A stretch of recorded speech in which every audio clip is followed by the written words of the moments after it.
Well, it's good to hear that there might be some skiing. I was actually kind of more worried on a snow perspective. I heard this had been a pretty light early season. You're right, Troy. It has been a little bit light. Yeah. Missed a lot of the water. Hello, everyone. Let's Looks see. like we're coming back. Yes, I want to welcome everybody back. The breakout rooms are all closed now. So Okay. Cool. It is great to see everyone. I'm looking around and I'm making sure we can. I'm looking for Lauren, make sure I see her. But I think we are ready to begin. So Lauren, she is one step ahead of me as usual. So welcome everyone on this 19th day of November 2020. So let me tell you a little welcoming comment. Ooh, first off, official business. The meeting now will officially commence. On November 19th, 1970, Jim White attended his very first Rotary meeting. So now 50 years of perfect attendance later, we want to informally recognize his remarkable achievement. We will formally recognize and celebrate this milestone with Jim and his family in person and with the members of our club when it is safe to do so. For now, Lauren will take us all off mute, and I would like to hear the loudest hoops and cheers that you can muster as we congratulate Jim White. Woo-hoo! Woo!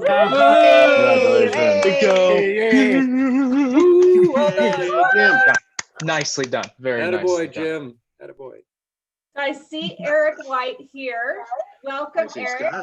Okay, thank you. I see Scott now. Great, Scott. I'm glad that Eric and Scott could join us. We wanted to do this in person, and unfortunately, it's not the right time to do so. And so we talked a lot with Jim and his kids and decided the best thing to do would be to wait where we can really celebrate with hopefully a bigger crowd, and who knows when that might be. But I think it's really quite an incredible milestone. And Jim, congratulations for this, and we really do appreciate you. Well, thank you very much. Could I make one comment? Of course. You know, 50 years ago, I went into let's see, it was the Cosmopolitan Hotel, went in the Silver Glade room, and that's where the Rotary Club met, and my father introduced me, and unfortunately, or fortunately, I don't know which, I looked identical to my father, just like unfortunately, or fortunately, I don't know which, Eric and Scott look pretty much identical to me.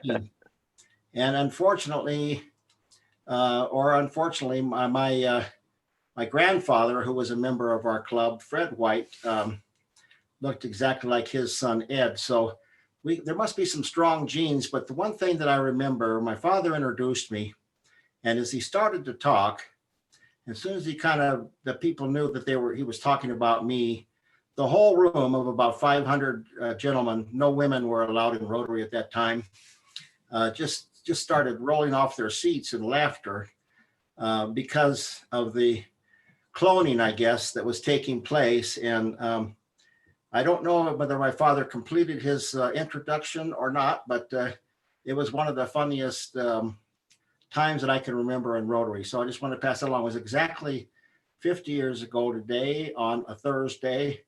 And it's amazing that 50 years later, November 19th, falls on a Thursday.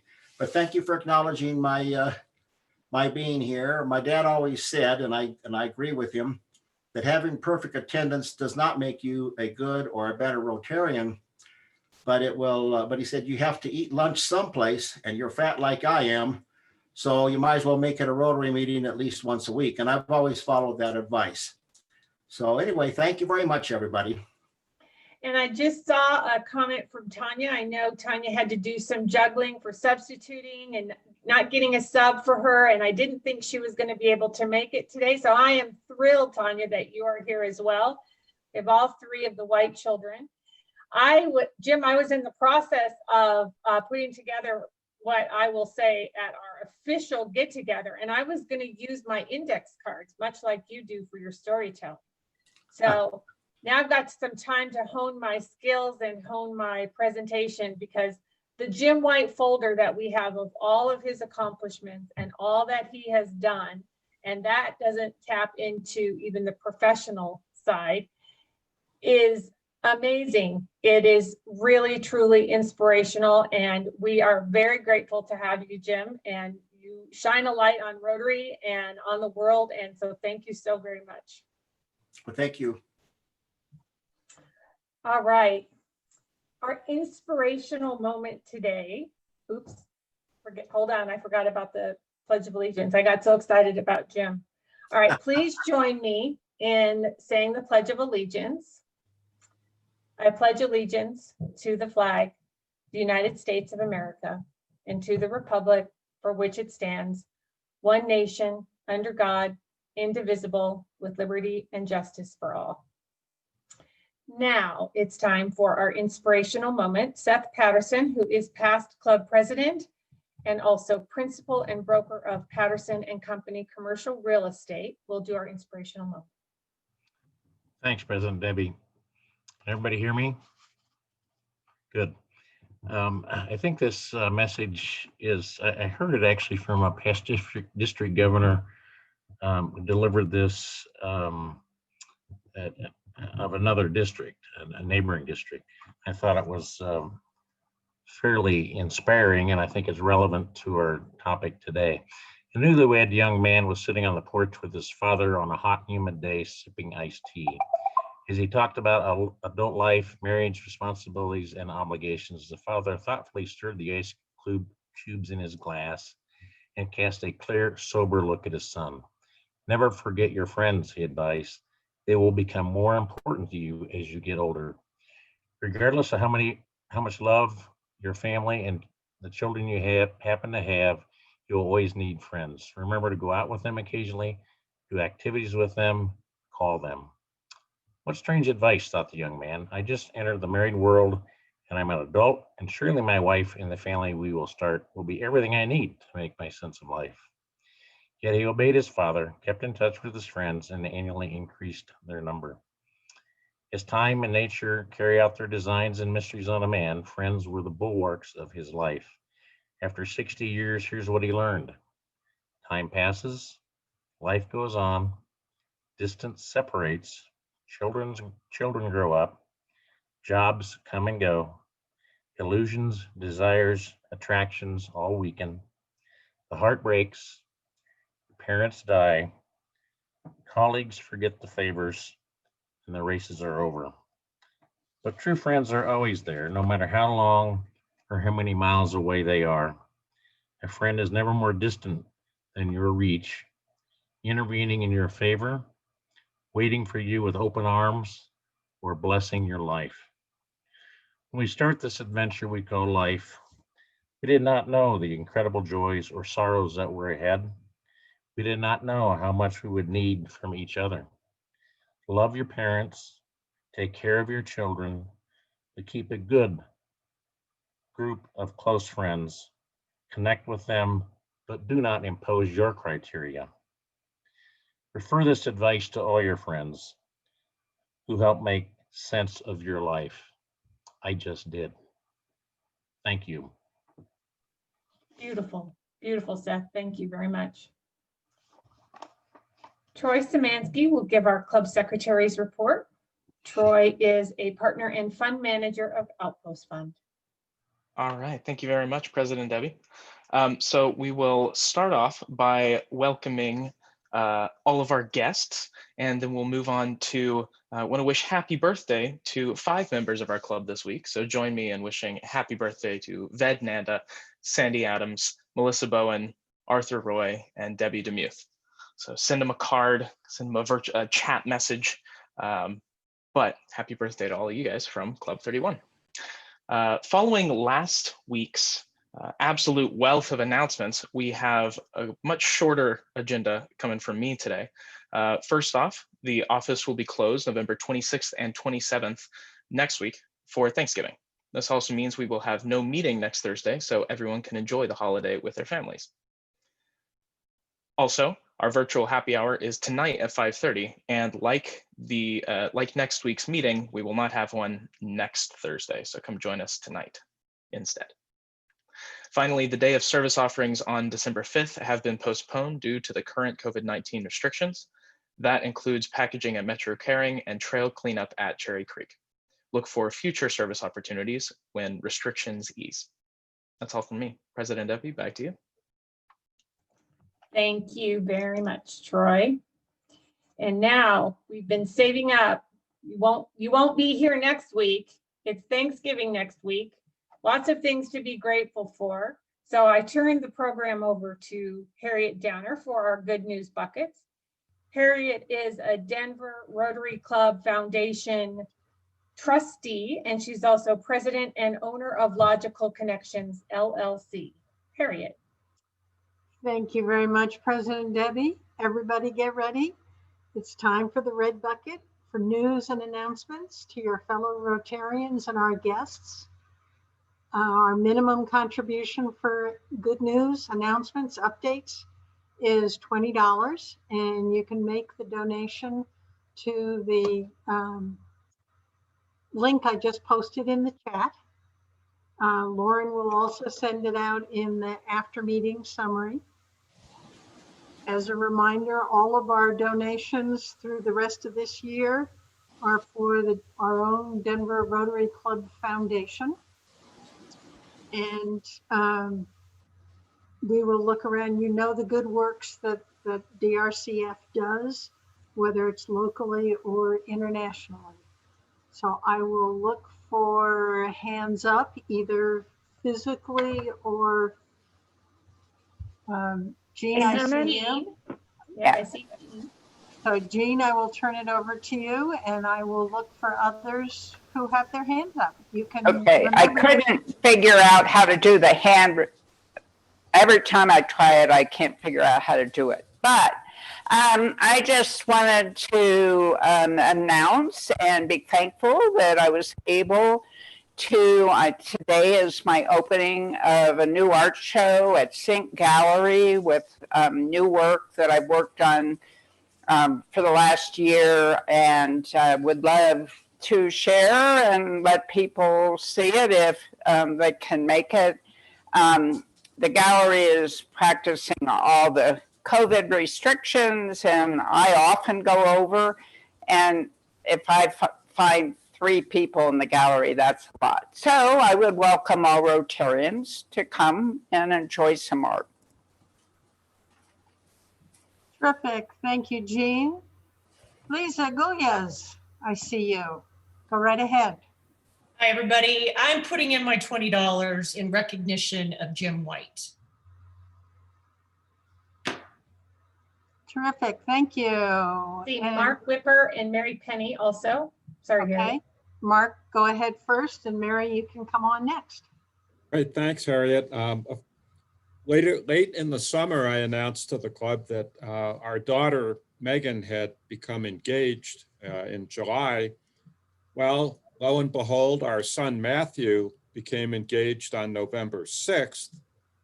And so we basically have a double whammy coming up next year, which will be interesting as we try to pull together 2 weddings in the same year. But it's great news. We love his fiance, and looking forward to celebrating with them. Terrific. Thank you, Mark. Mary Penny, I pass the baton to you. Okay. Thank you, Harriet. And I would just want to say that I've been to Jean's house many times, and her artwork is beautiful. So please get over to that gallery. It's really unique cloth work that she does. So highly recommend it. And then I would like to say that thank you to DRCF for its support of Denver Kids and our virtual gala, which was this weekend. Many Rotarians supported it. So thank you, all of you. We did meet our goal, our budgeted goal. So that was exciting because it was a virtual year and so unknown. We had no idea what would happen. And so it was really exciting to meet that. It wasn't as big as our gala last year, which was in person, but it's exciting that we met our goal. So thank you to everybody who participated, and thank you to DRCF for its continued support of Denver Kids. Terrific. Thank you very much, Mary. And looking for hands. I'd like to, if I may. Okay, and then we'll go to Jim White. I'd like to put in $50 for Jim's 50th anniversary, and which also includes $10 for each of the Whites that we have had in this club, from his grandfather to his father to Jim and Eric and Scott. Thank you for your guys' service to our club. That's really remarkable. Thank you, Lauren. And Jim, you can unmute yourself and come and join.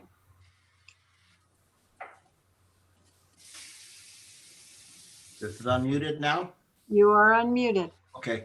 Yeah, I think Lauren kind of beat me to it and some of the others, but thank you very much for the donations. I wanted to donate $50 as well, but not on my behalf, but on behalf of my father who introduced me to Rotary, and my grandfather who introduced my father to Rotary. And of course, I'm so happy that my wife joined Rotary and served for 16 years before she passed. And then Eric and Scott, of course, followed.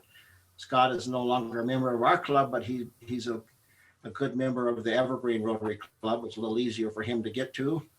But Rotary is a wonderful organization. I just want to encourage you all to, when you think of the 50 years, please try and think of, I've got to make at least 1 year of perfect attendance. You'll find that you will get so much benefit by making up meetings, either in town or on the road. Thank you very much. Terrific. Thank you very much, Jim. And I'm looking for other hands. I'm not seeing them. So President Debbie, I will turn it back to you. All right, thank you very much, Harriet. And again, thank you, Jim White. Thanks to all who shared their good news and their donations. I would like to introduce past President Doug McLemore. He is a wealth management advisor, and he is doing our program introduction today. Doug. Thank you, President Debbie. Am I unmuted? Yes, okay. My pleasure today is to introduce Dr. Alex Rodrigues. He's a licensed clinical psychologist, and his business is Psychological Insight and Assessment, PLLC. His talk today is the psychological impact of COVID-19 and pertinent to all of us living through a pandemic. COVID-19 is the first global pandemic that has had a significant impact on our lives. As a result of the pandemic, people are struggling with constant uncertainty, social isolation, and fear. These include the psychological impact range of feeling healthy and content to being stressed and fatigued. He will offer us strategies of coping in this phase of adversity. Along with regularly consulting in high-stakes evaluations, Dr. Rodrigues enjoys working with late adolescents and young adults who have become stagnant and need to have assistance in career and life development. His presentation will also highlight the different ways organizations and people are cultivating resilience in the face of these uncertain times.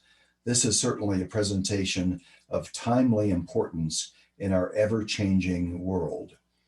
Please welcome Dr. Alex Rodrigues. Greetings, everyone. Thank you so much for that introduction, and thank you for having me here today. I'm going to have a PowerPoint presentation, so I'm going to switch over and share the screen. Okay.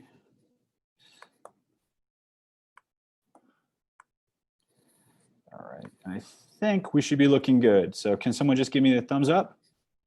All right, excellent. So as briefly stated a moment ago, I'm a psychologist. I practice here in Colorado and abroad. It's been clearly communicated to me that I have a hard 12:50 out to leave time for some questions. So I'm going to speak a little fast, which is fine because I grew up in New York, so it comes naturally. I apologize in advance for my thick Long Island accent. All right. Okay, so at this point, I feel like all of us have kind of a basic novice understanding of COVID. And so just to kind of frame the conversation today, that the first reports of COVID-19 were in December 2019. By March 2020, it was declared a pandemic by the World Health Organization. And for those of you interested and curious, difference between epidemic and pandemic, epidemic just happens to be limited to a specific terrain or region, as opposed to the pandemic, which we're now in is worldwide. We know that the illness spreads via small liquid particles, usually because someone is either talking, coughing, or breathing heavily. At first, we thought it was just a respiratory illness, but given the diverse symptomology, it's now being thought more as a vascular illness. Unfortunately, there have been some cases of reinfection, not many, so I don't want to cause an alarm, but it is out there. But we did get a little bit of light at the end of the tunnel this week when 2 different pharmaceutical companies reported significant advancements, both Moderna and Pfizer, on a vaccine. So kind of just quick outlining of what's going on, some COVID by the numbers. So at this point, we're at 55 million world cases confirmed. Unfortunately, 1.3 million deaths. And when we bring the lens in a little bit closer and we look to just the US alone, we have 11.6 million confirmed cases. And I believe it was yesterday that unfortunately we passed the 250,000 threshold.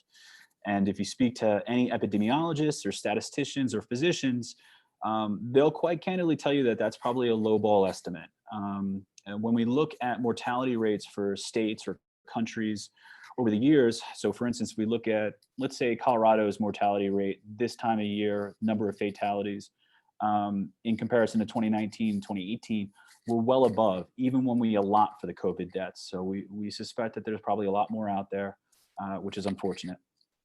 165 million COVID tests have been conducted in the US, which is really impressive considering that we're about, somewhere in the 7th to 9th month now for the pandemic. The incubation period is 14 days. And that's one of the challenges of this illness is if you were to juxtapose it to something like Ebola, which after contracting it, someone immediately starts to show symptomology, someone could have COVID-19, but still be moving freely through the world and not realizing that they're spreading it. So that makes it particularly problematic. And we know that the illness can live on certain surfaces for up to 2 to 3 days. So at this point, if you've turned the news on once in the last 250 days, you're going to be familiar with some of these physiological symptoms. Okay, we know fever and chills, cough, shortness of breath, fatigue, interestingly, loss of taste or smell, which actually can take several months to return, if at all, sore throat and congestion. But what I'm here to talk about today, and understandably hasn't necessarily gotten as much attention compared to the physiological symptoms, is some of the psychological sequelae that individuals are encountering, both those who have contracted the illness, but also just part of being this pandemic experience. So we do know that individuals who are recuperating and are recovering from the illness report a kind of myriad of cognitive deficits. So their attention doesn't seem to be what it normally is. Even their memory, their recall seems to be impaired some. We see disturbances in sleep, which will then subsequently have a rippling effect, and we'll see greater physiological and psychological issues. The term brain fog sometimes gets thrown around. It's almost like if you ask someone, they'll characterize their experience like their brain is moving through molasses. They're just not as quick as they normally are. Their problem-solving abilities are a bit debilitated. Delirium is just honestly a fancy clinical word for disorientation. So their ability to identify where they are, who they are, time, location, many of the same elements we ask people when we suspect they have a concussion, those are being reported. And finally, delusions, which are more readily associated with psychosis, but are these false fixed beliefs that are can't seem to be changed. So when we pull the lens back, we notice that the pandemic is being experienced by various segments of the population differently. So if we were to think first about older populations, our senior population, well, they're combating isolation, all right? A lot of them, by the nature of their age, as perhaps medical complications, are at heightened risk of contracting the illness and present with a much more difficult treatment trajectory. There's anxiety about contracting the illness, grief and loss. We are in this period right now where unfortunately, if you had the experience of going to a wake, it's not what a wake was like in 2018 or prior.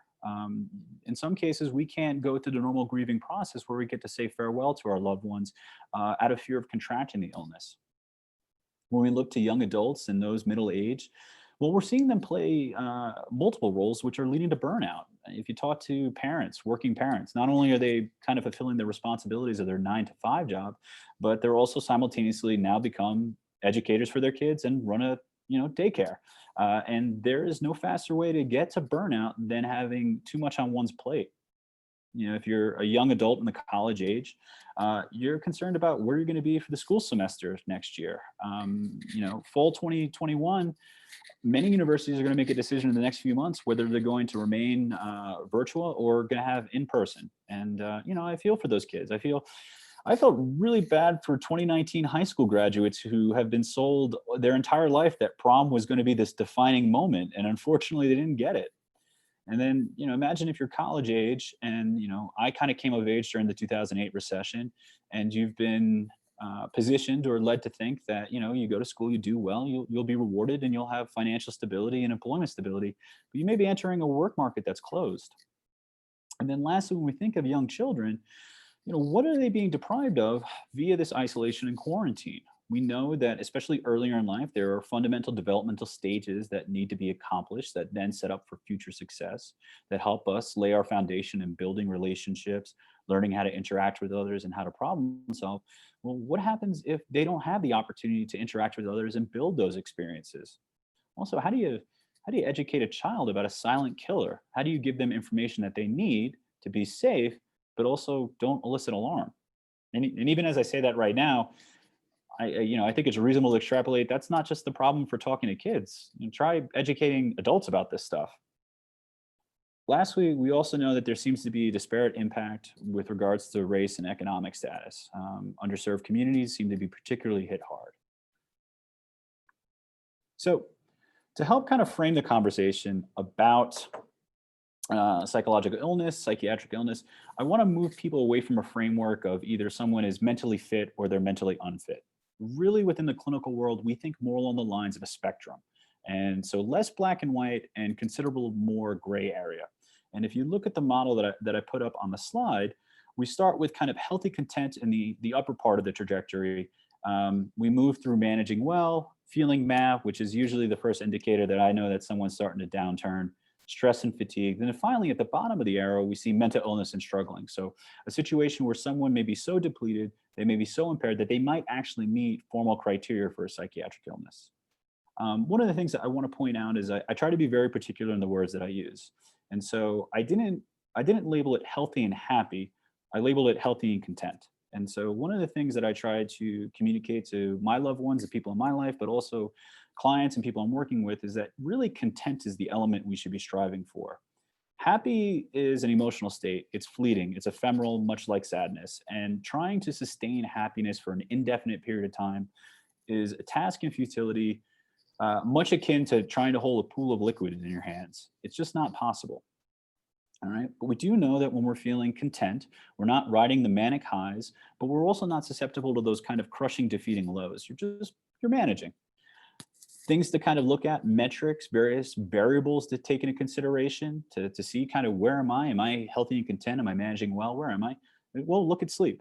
How are you doing? Are you getting enough sleep? Are you getting, really, adults need a minimum of about 7 to 8 hours. When we get down to 6 hours and below, we see a dramatic decline in people's ability to perform their daily activities, to think clearly. And also, if you really want to startle yourself, just look at the number of comorbidities, the other illnesses that are associated with sleep deprivation. It is a damn near infinite list. We want to consider, hey, am I thinking clearly? Does it feel like I'm kind of solving the problems and moving through my life in the routine way that I normally do? Am I connected to others? Am I maintaining my attachments? Or juxtaposed to stress and fatigue, am I isolating? Am I moving away from people? Do I have the same degree of patience that I normally do, or am I flying off the handle? Does it seem like it's been a little bit more difficult to manage my temper? Am I more cynical? Am I kind of looking at problems and just seeing the negative? Those are the elements that seem to be accentuated. And then finally, when we start to get more into the stress and fatigue, there's kind of persistent lethargy and feeling kind of depressed. So I would ask all of you to kind of privately, quietly think about maybe where you are right now, because we do know that as stressors are placed on someone, it doesn't matter how competent and capable you are, we all perform at a lower level. So I could have highlighted any number of psychiatric illnesses for COVID and what people are experiencing and what we're seeing clinically as an increase. But I picked three of probably what the most common are. So I picked anxiety, depression, and PTSD. And, a caveat is warranted for anxiety. When I'm working with clients, when I'm working with patients, it's not uncommon for a new patient to come in and say something to the effect of, "Doc, well, I'm anxious and I don't want to feel anxious anymore." Well, I appreciate where they're coming from, but that's not the goal I want. There is a sweet spot when it comes to anxiety. Often that's missed, and we readily move our attention to being overly anxious. But let me use an example for myself. Yesterday, I woke up. I knew I had this presentation today. I had not been a good student and got my slides done in a timely fashion. So there was an initial ping of anxiety in my stomach. It was that little bit of distress and discomfort that motivated me to get my work done. And so there's an example of what would have happened if I didn't have that ping. Well, I may be presenting today quite haphazardly, unprepared, and that might have negative ramifications for me. However, when we overshoot the window and we get into the realm of too much anxiety, we feel a chronic state of tension, okay? We feel both physiologically tense, and perhaps you experience it in your chest, your neck. I'm one of those who, a lot of tension in my jaw when I'm feeling stressed out. A restlessness, I may get kind of feel fidgety. And in the extreme forms of anxiety, may encounter a panic attack. And a panic attack is a sudden physiological sensation where our central nervous system is going crazy. It's almost like a fire alarm's been pulled in our body and we have to get out. It's not uncommon for first-time panic attack individuals to mistake their experience as a heart attack and report to the ER. I also, just kind of as a thought, I half jokingly but half believe that anxiety was a word that clinicians came up with so men could say they were scared without using the word scared. But that's essentially what it is. It's fear of an outcome in the future. Depression is the flip side, or the opposite side to anxiety. Anxiety is a fear or anxiety apprehension about a future event. Depression is usually some kind of regret or negative feeling, thought tied to a prior event. The features that most people would readily experience with depression is feeling blue or sad. But there's also amotivation and lethargy. There's a real physiological component that gets overlooked. And so sometimes I may have clients who are in fact depressed. They're not really picking up on the sadness piece. It's the lethargy, guilt feelings, feeling helplessness, like they can't change the problematic trajectory they are in their life. And in the extreme forms, we have self-harm, which could take the manifestation of cutting, but also suicidality. Lastly, we're seeing also an uptick in PTSD. I think this is particularly for those individuals who maybe have encountered and survived COVID. The core criteria for PTSD is to have experienced a life-threatening event where either your safety or someone you love was in jeopardy. And then you have what we call re-experiencing, avoidance of triggers, and hypervigilance, or always being on edge. The re-experiencing is the element that I think most people kind of readily go to. That's the part that's been depicted in the media and in movies, where all of a sudden someone transforms and they're right back in that chaotic, destructive event. They're in that moment again, despite them having moved beyond it. I think in a case like a military flashback, that's probably more sensationalized than what we really encounter. What we tend to encounter is more nightmares. We have avoidance of triggers. We have those things that are reminiscent of the trauma that we encountered. So in this case, if I were to think about someone who maybe has survived COVID-19, they may avoid the hospital or physicians in the future because just being in that environment is a trigger that brings back those old negative feelings, those old negative thoughts that are tied to that time where they were in jeopardy. And lastly, on edge. And if you have anyone who works within law enforcement or military, they've been deployed, okay, they will kind of talk about to some extent about constantly being vigilant. Many law enforcement and military friends of mine, they cannot sit with their back to the door, okay? That is part of being constantly vigilant. Some other elements that we've seen, unfortunately, we've seen increased rates of loneliness. We've also seen increased rates of domestic violence and child abuse. One potential hypothesis is that now people are at home all day long. They're not having the social connectivity that they usually do. They may not have time to be alone and quiet their thoughts. We also know people are turning more and more to substance use, which I appreciate from a humanistic standpoint, because it's probably the quickest way to cope. The unfortunate problem with the ingesting of substances is that it's a short-term fix with a long-term sacrifice. And unfortunately, also we're seeing an uptick in suicidality. And suicidality is the broad term that relates everything to just having thoughts about suicide up to and including successful suicide attempts.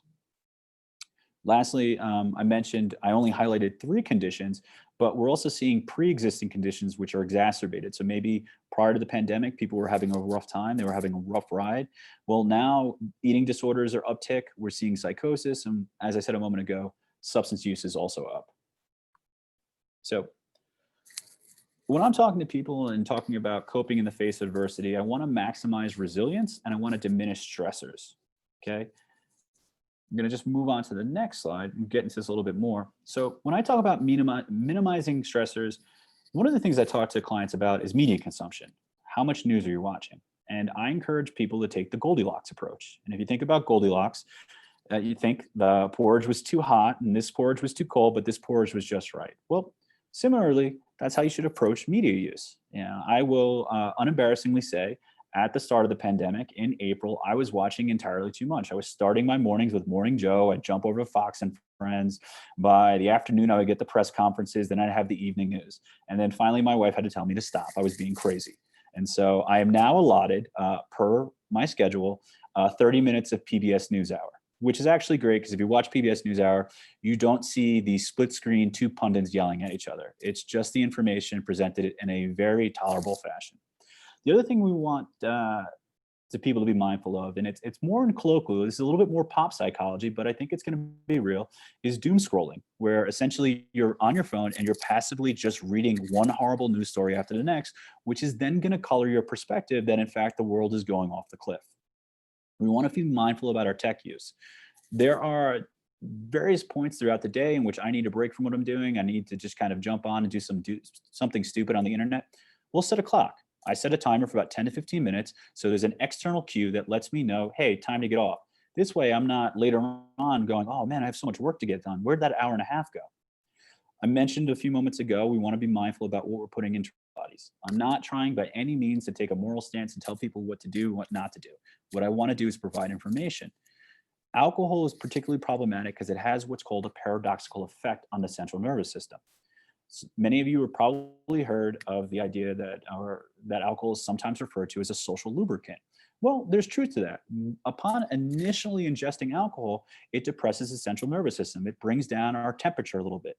However, it doesn't necessarily alleviate that anxiety. It just goes to the back recesses of our brain and comes up later. So if you ever had the unfortunate experience of having a rough night of drinking, the next morning when you wake up, you may feel some anxiety or panic. What is essentially happening is kind of, if you were to imagine, if you take an inflatable ball and you were to hold it under the water and push it deeper, when you eventually let go of that ball, it will break through the surface and skyrocket. Well, that's the experience of the anxiety on the subsequent morning. We also want to be mindful of coffee. Okay, coffee is the most abused psychoactive substance in the world. Just be mindful. Lastly, being alone shouldn't be equated necessarily with loneliness. All right, there are healthy aspects of being alone that allow us the opportunity to kind of think about the things that we're doing, how our life is going, and what changes, if any, we need to make. Loneliness is when being alone starts to take on a pervasive negative feeling, a sense of dread, feeling sad. Okay, when we start tipping it over in that realm, that's when we really want to cultivate and activate our social relationships. All right, so now how do we maximize resilience? Well, we move towards anxiety. All right. We don't want to get in a position where we're constantly avoiding those things which make us feel uncomfortable. When I'm asked by whoever about, hey, what's the one psychological tool, you would encourage anyone to? Well, we could all get a little better at being comfortable with being uncomfortable. That is essentially what resilience is about. Whenever I've avoided something in my life, whenever there's been a problem or a situation that because it causes me considerable anxiety, I avoided it, and then I subsequently return to it, the truth of the matter is it's not stayed the same size. More often than not, my failure, my neglect has resulted in becoming a larger problem, inducing more anxiety. All right. I want to identify what I'm capable of being in control and what I'm not. I can't make another person wear a mask. I wish I could. I wish I had a wand, but that's not happening. All I can control is what I'm capable of doing and making sure that I adhere to the best policies that are available. Maintain perspective. Again, if you turn on the news right now, our brains are wired in such a way that that which we constantly hear, regardless if it's accurate or not, we will believe is accurate and true. Maintain perspective. There has actually never been a time in the course of human existence that we've been more safe or better to be alive. Human life expectancy is at the longest it's ever been, and more people are above the poverty line than ever before. Okay, so just because we're in a storm doesn't mean the storm won't pass. All right. The other thing I encourage people to do is regularly take your psychological temperature. It is infuriating to me on a personal level that so many of our material possessions we know we have to manage and maintain. Take, for example, you buy a car today. Even before you leave the sales lot, you know at 3,000 miles, you have to take it in for a check-in. And yet we don't think that way about our mental health. We don't think that way about our physical health, that there is a natural wear and tear that life just produces. And so I encourage the clients that I work with to take their psychological temperature. And it's reasonably simple. Just ask yourself a few questions, maybe ask a loved one, someone who knows you really, really well. You can ask, am I being short with my loved ones? Am I flying off? Okay. Does it seem like I have less patience than I historically have? Am I getting into more arguments? Do I feel a greater degree of friction? Where is my sleep? Sleep is an excellent metric to kind of get a sense of how one is doing. All right. How's my impulsivity? I know when I'm stressed out, I'm not allowed to have pecan pie in the house. The reason why is because I eat the whole thing. My friends affectionately know about this deficit of mine and have threatened to send gourmet pecan pies to my house just to watch me balloon up about 200 pounds. Okay. You're not a friend of mine if you bring a pecan pie to the house and you leave without it. All right. Am I thinking clearly or am I dwelling on negative thoughts? At night, when the world goes quiet, all right, is your mind starting to relax and drift off into sleep, or is it still racing? Okay, that is a telltale sign of ruminating and dwelling, and those are signs of anxiety or a disproportionate amount. Here are some other things that I think is important to have in your psychological toolbox. And just like a physical toolbox, we want as many diverse tools as we can have in there. It's nothing wrong with having one or two preferred tools, but I want to have a plethora of tools. That way, if I can't access that one or two tools that I have, I'm still okay. I have something else that I can kind of turn to. So get educated. G.I. Joe was absolutely correct. Knowing is half the battle, okay? World Health Organization, Center for Disease Control, I understand that some people have certain feelings about them. I still very much value them as reputable agencies that produce good information. The American Psychological Association is another resource. I mean, yes, psychologists go there more often than lay people, but they have great resources. A blog that I would encourage non-clinicians to go to get quick information, Psychology Today. We want to remain connected and do not withdraw. I don't love Zoom happy hours. It's not what I would prefer to do. Okay, that's just me personally. I like the interpersonal, but at the same time, I am enjoying a lot of that. I am enjoying the excitement that I get from that. We want to use reframes. Okay, what is a reframe? A reframe just means that I am going to kind of look at the problem in my life, but take a step either to the left or the right. And while it's the same problem, it's a different perspective. One of my favorite reframe phrases is, no one is coming, it's up to us. No one is coming is alarming, it's scary. It's up to us is empowering. We want to remain physically active. We are increasingly becoming aware of the mind-body connection and it's synergistic. For instance, I just read a paper last week about a microbe bacteria in the gut that is related to amyloid plaques in the brain. For those of you who are aware or not, amyloid plaques are the first signs of Alzheimer's dementia. Okay, we want to keep routines to the best we can. Now, given that many of you, I suspect, are leaders both within your family, within your community, your church, or at work, I thought it was just be nice to have one or two slides on leadership in this time, okay? And given that we're in this period of hyperpolar politicalization, I made had both parties represented. Okay, so on the left you have Governor Cuomo of New York, my home state, Democrat, and then you have Governor Hogan of Maryland. Okay, and at the beginning of the pandemic, I regularly tuned into their press conferences. I heard people say that they were kind of reminiscent of FDR and World War II's fireside chats.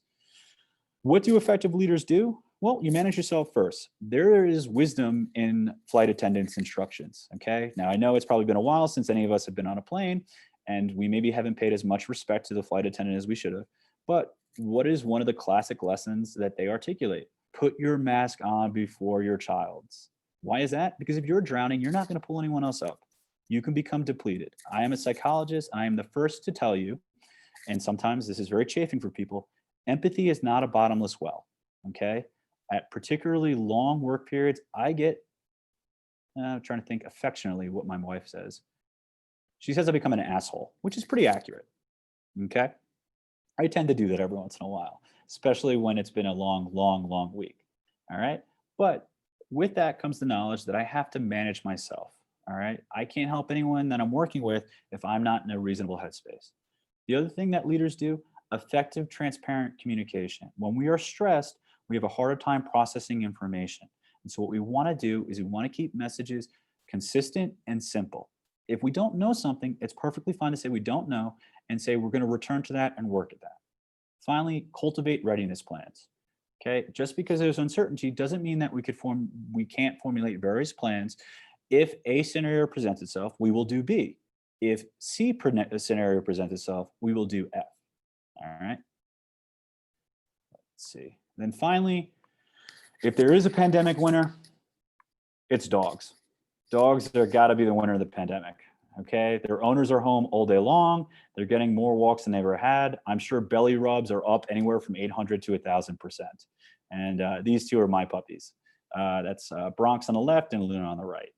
So you don't have to go it alone. Colorado Psychological Association is here. The American Psychological Association is here. And then finally, I believe I have my contact information here. So you have questions, I really try to make myself readily available to people. Also, I noted at the bottom of the slide, if you're interested in a list of reputable mental health apps that other clinicians endorse, just email me and I'll send it to you. I didn't want to mass produce it because there's about a 60-page PDF. It's really, really great, but I wanted to let people know it was out there. And otherwise, I think I did a pretty good job on timing. And I guess now will be time for questions. You certainly did do a great job. And what a timely topic with, we've been battling the decision of in-person, hybrid, Zoom, and all those things. And just thinking about the physical piece, but also I think this has really been a light on the mental side as well. So there are a number of questions that have queued up that I will go through with you. Here's the first. Even though the virus can live for 2 to 3 days on certain surfaces, is it true that the far more likely infection mechanism is breathing droplets spewed by a nearby person? So that is my understanding. I would respectfully just put a caveat that I am a psychologist and not a trained physician. I would encourage people, if they have specific questions, always talk to your physician. But that is my understanding. And that's the information that's, I feel confident in saying, because it's relayed on the CDC website. And these, a couple of the early questions came when you were doing the first physical review piece. So here's another one similarly. During the 14-day incubation period, would a COVID test show positive, or will it only show positive after the incubation period? So there are various tests at this point. And so some of the things that you want to take in consideration if you're going to get tested is asking the physician or whoever's providing the test what the accuracy rate is, okay? There is no such thing as a perfect test. All tests, even something like DNA sampling, has a false positive. I'm more inclined, from my understanding right now, it's been relayed to me, is we usually get more concerned if people are showing symptoms, all right? We want to be mindful of asymptomatic individuals as well as spreading it. But I think it's within the first couple of days, that's when the highest risk is. Again, heavily encourage people, ask your physicians. That's why they went to school for a long time. The next question is, where can we find the studies you cited to create this presentation? And a follow-up to that is, I know you sent this deck to me. Is this something we can share with the club? Yeah, absolutely. Please. I would definitely encourage share it. I did not do, in this case, I apologize. If I had known that people would be so interested in the studies, I would have done a reference page. Now I'm kind of kicking myself. So let me just say a couple websites, and then anyone who emails me, I'll make sure the due diligence, I find the research. So CDC is great. They have a very user-friendly platform, World Health Organization. You can also go to Johns Hopkins medical website. They have one of the COVID trackers. If you go to the American Psychological Association's page, APA, and I'm willing to take a guess and say the American Psychiatric Association as well, at the top of the page, their landing page, actually all pages, will be a specific tab for COVID-19 related information. And so you can go right there and it will move you to their respective, and there'll be a host of papers. There's blogs out there right now. And this stuff, which I really appreciate, is written in a way for lay people to access. It's not heavy duty scientific journals that will put people to sleep. It's, hey, look, I have a few minutes. I want to get some information about this. I need about 2 or 3 tips to move through my day. There you go. Great. And I can share what we have from you, so we can figure out maybe a way to post it somewhere easy for people to get to. So the next question is, I have heard that there have only been a dozen or so reinfections. Since this is such a small percentage, doesn't it mean that statistically there are no reinfections? So I appreciate the spirit of that statement. I can't say statistically there's been none, because there in fact has. And once something has happened, you can never say never. But yes, I would wholeheartedly agree that I've only seen a handful of cases reported. I think the US just had their first case of reinfection confirmed last week. Really, I put that more in there to demonstrate that we're not really sure, and it's going to be some time before we understand the features and course of this illness. You even heard President Trump on previously when he was giving rallies, he was unsure whether he was, with the various treatments, he was safe for the rest of his life and he was immune, or this was going to be time sensitive. Nice. And then another question. You mentioned the virus is not just respiratory, but also vascular. Are there long-term vascular issues? Can you elaborate? So yeah, so that's so admittingly we had quite a narrow focus on what we thought the symptoms were, and that was the very much focused on the respiratory system. But with the vascular, we're seeing various organs be involved. That's where the issues in and around the blood-brain barrier and potentially cognitive effects. It seems like the overwhelming number of people, and I apologize, I don't have a number readily handy, but it seems like most cases do eventually return to baseline. But there is some question. There are some individuals who 90 to 100 days out are still experiencing daily fevers. And that for me that's scary. So I'm not someone who likes to hit the moral panic button, but I think it just it behooves us to be safe and exercise caution, because we don't know this illness, and it's going to be a while until we, even after a vaccine and we're able to effectively treat it, before we really start to understand who's at risk and what that risk looks like. A number of people have commented to me, thank you. So I'll reiterate that. And the final question that came in, you mentioned mindfulness. Are programs like yoga and meditation helpful, even encouraged? So yes, I will say both from an understanding of the professional literature and also my personal experience. So I have had a on again, off again relationship with meditation. It's been very, very hard for me to quiet my mind. But a kind of silver lining in the pandemic is that I had the opportunity to really focus it. And after about 160 days straight, I'm not to say you have to wait that long to get the benefits, but it clearly works. There are probably, to broaden the lens a little bit, probably the 2 greatest explorations that are going to occur within the psychological mental health field over the next 15 to 20 years is probably our understanding of sleep and mindfulness. There is documented research that as minimal as 2 minutes a day of mindfulness, where we just kind of quiet our mind, we focus on our breathing, which is the only way that we can exert control over our central nervous system, has really positive effects on us. So I wholeheartedly, and I will use the word meditation in a very broad sense here. It's whatever you find that helps ground you. That can be spiritual prayer, that could be working out, whatever your respective church is, make sure that you pay homage. I found myself taking a good deep breath during that. So good reminder. Glad to hear. Well, thank you so much. This was timely. It was informative. I found it very, very fascinating. So thank you so very much. Well, thank you for having me. Yeah, in your honor, Rotary supports the In Polio Now campaign. We actually are leading it with Bill and Melinda Gates. And so on your behalf, we will inoculate 33 children. And with the 2-for-1 match from Bill and Melinda Gates, that will actually be 100 children across the globe. I will be riding that high for the rest of the year. So thank you.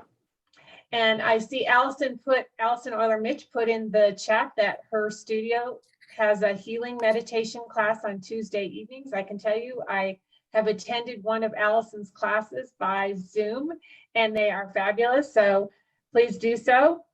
Little plug for Allison and small businesses everywhere. So next week's meeting, remember, we will not be meeting because of Thanksgiving. So I ask you to be safe, be happy, be healthy. And until we meet again in 2 weeks, I ask you also to join me in reciting the Rotary 4-way test.